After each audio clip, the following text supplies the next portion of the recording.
রাস্তার ধারে দেখবেন এখান থেকে লেখা আছে যে এখান থেকে বসিরহাট যেতে 13 কিলোমিটার, যে 1 কিলোমিটার পথ যাবে আবার একটা মাইল ফলক, ওটাকে বলা হয় মাইল ফলক। ঠিক আছে, সেখানে আবার ধরুন 12 কিলোমিটার, পরপর কমবে। এইভাবে ইংরেজি সংখ্যা শেখাচ্ছে 10, 9, 8, 7। ইচ্ছে করে ঈশ্বরচন্দ্র বিদ্যাসাগরের বাবা একটা মাইল ফলককে মানে কথায় কথায় অগোছালো ভাবে ওকে আড়াল করে নিয়ে চলে গেল।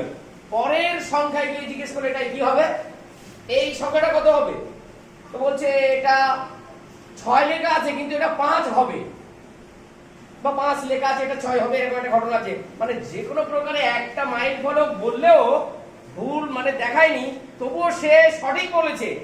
এর দ্বারা ওর বাবা মানে ওনার বাবা বুঝতে পারলেন যে আমার ছেলের মেধা খুব প্রখর।